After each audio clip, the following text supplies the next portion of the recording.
পাকিস্তানের প্রাক্তন প্রধানমন্ত্রী ইমরান খানকে কি জেলের মধ্যে সত্যিই মেরে ফেলা হয়েছে? বিগত প্রায় 847 দিন ধরে তিনি জেলে আছেন এবং গত 6 সপ্তাহ ধরেই তাকে কেউ দেখেনি। ইমরানের ছেলে কাশিম খান একটি পাবলিক অ্যাপিল করে বলেছে যে তার বাবা ইমরান খান যে বেঁচে আছেন সে সম্পর্কে পাকিস্তানি প্রশাসনের প্রমাণ দেওয়া উচিত। কাশিম আশঙ্কা প্রকাশ করে বলেছে ইমরান খানকে হয়তো জেলের ভেতরেই হত্যা করা হয়েছে। ইমরানের 3 বোন আলিমা, নরিন ও উজমা আদিয়ালা জেলের বাইরে ধর্নায় বসে ইমরানের সুস্থতার প্রমাণ দাবি করেছে। তাদেরও আশঙ্কা ইমরানের প্রাণনাশ হয়ে থাকতে পারে। তারা 3 বোন কোর্টের আদেশ অনুসারে যখন ইমরানকে জেলে দেখতে যায় তখন তাদের দেখা করতে না দিয়ে উল্টে পিটিয়ে সেখান থেকে বের করে দেওয়া হয়। ওই আদিয়ালা জেলেই পাকিস্তানের খাইবার পাখতুনখোয়া প্রদেশের মুখ্যমন্ত্রী পিটিআইয়েরই সোহেল আফ্রিদিও জেলের বাইরে বিক্ষোভ প্রদর্শন করছে এবং ইমরানের হত্যা হয়ে থাকতে পারে বলে আশঙ্কা করছে। এই আফ্রিদিও 7 থেকে 8 বার জেলে ইমরানকে দেখতে গিয়ে বাধাপ্রাপ্ত হয়ে শেষে অবস্থান বিক্ষোভ দেখায়।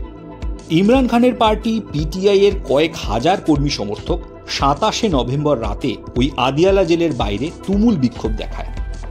আশঙ্কা একটাই, ইমরান খানকে হত্যা করা হয়েছে জেলের মধ্যে। অর্থাৎ ইমরানের কাছের লোকেরা ও পার্টির কর্মী সমর্থকেরা তার বেঁচে থাকা নিয়ে সংশয়। আবার অন্যদিকে ইমরান খানের দল পিটিআইয়েরই এক পদস্থ নেতা সেনেটর খুররম জিশান একটি অন্য কথা বলেছে। তার বক্তব্য ইমরান খান জীবিত এবং তাকে জেলের মধ্যে পাকিস্তানি প্রশাসন থেকে চাপ দেওয়া হচ্ছে যাতে তিনি আপোষ করে এই শর্তে রাজি হন যে তিনি দেশ ছেড়ে চলে যাবেন এবং পাকিস্তানি প্রশাসন ও রাজনীতি সম্পর্কে কখনো উৎসাহ দেখানো তো দূরের কথা, কোনো মন্তব্যও করবেন না। এছাড়াও সূত্র মারফত জানা যাচ্ছে যে পাকিস্তানের বেশ কিছু ইমরানপন্থী প্রভাবশালী ব্যক্তিরা মনে করেন যে ইমরান মারা গেছে এই গুজব আসলে পাকিস্তানি প্রশাসন নিজেরাই ছড়িয়েছে জল মাপার জন্য। অর্থাৎ এই খবরে সাধারণ জনতা ও পিটিআই কর্মী সমর্থকদের মধ্যে কি প্রভাব পড়ে তা দেখার জন্য এবং পরবর্তীতে ইমরানকে সত্যিই মেরে ফেললে তা থেকে উদ্ভূত পরিস্থিতি সামাল কিভাবে দেওয়া যাবে সে সম্পর্কে একটা আগাম ধারণা করে রাখার জন্য।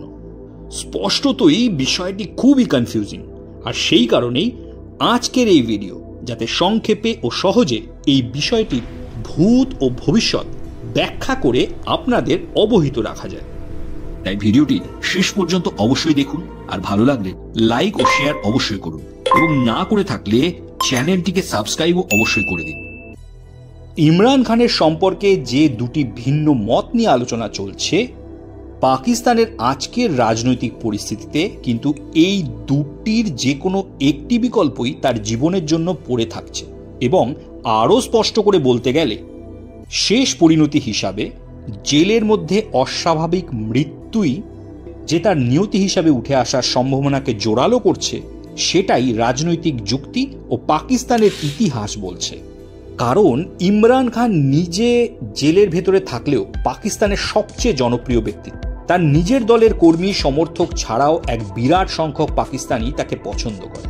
পাকিস্তানি প্রশাসন ও আর্মির সরাসরি বিরুদ্ধাচারণ যদি কেউ করতে পারে তবে সেটা ইমরানই, আর তিনি আগেও এ কাজ বহুবার করেছেন।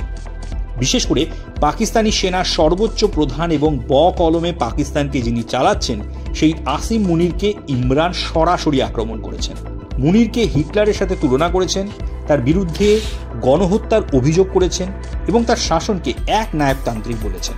তাই ইমরান এখন আসিম মুনির তথা পাকিস্তানি সেনা ও প্রশাসনের জন্য অস্বস্তির কারণ।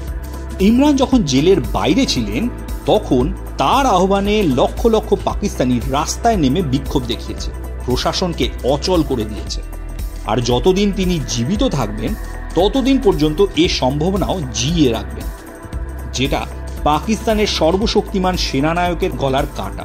কারণ পাকিস্তানে অতি সম্প্রতি ঘটে যাওয়া 27তম সংবিধান সংশোধন তাকে পুরো পাকিস্তানের মালিক বনে যাওয়ার সমস্ত ক্ষমতা এনে দিয়েছে।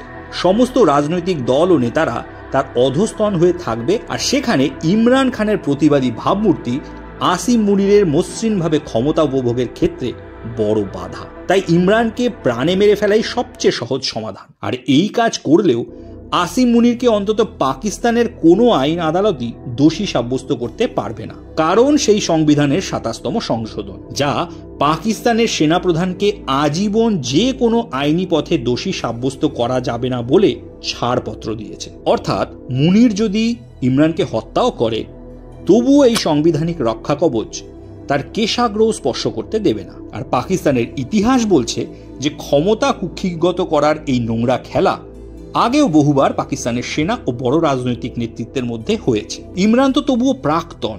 জুলফিকার আলী ভুট্টো প্রধানমন্ত্রী থাকাকালীন তাকে জেলে পুরে রাওয়ালপিন্ডি জেলের মধ্যেই ১৯৭৯ সালে ফাঁসিতে ঝুলিয়েছিল তৎকালীন পাক সেনাপ্রধান ও একদা ভুট্টোর অত্যন্ত ঘনিষ্ঠ জিয়াউল হক, কিন্তু কেউ সেনাপ্রধানের কেশাগ্র স্পর্শ করতে পারেনি।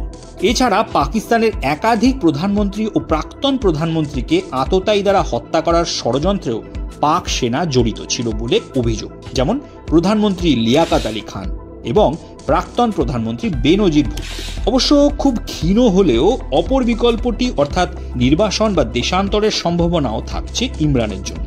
মুচলেখা দিয়ে পাকিস্তানের বাইরে অন্য কোনো দেশে গিয়ে বাকি জীবন অন্তরালে থাকা, এভাবেও পাকিস্তানের অনেক নেতারই জীবন কেটেছে, যেমন ইস্কান্দার মির্জা, নওয়াজ শরীফ, পারভেজ মুশারফ। আর এগুলো পাকিস্তানে খুবই মামুলি বিষয়। সে কারণেই ওই দেশ জন্ম নেওয়ার পর থেকে আজ অবধি কোনো প্রধানমন্ত্রী সেখানে কার্যকালের ৫ বছরের পূর্ণ মেয়াদ কাটাতে পারেনি এবং মোট প্রায় ২৫ বছরেরও বেশি এই দেশ কোনো নির্বাচিত সরকারের বদলে সেনা দ্বারা পরিচালিত হয়েছে। এমনকি এই দেশের যিনি রূপকার, সেই জিন্নাকেও এখানকার সেনা ও রাজনৈতিক নেতারা ষড়যন্ত্র করে মৃত্যুর মুখে ঠেলে দিয়েছে।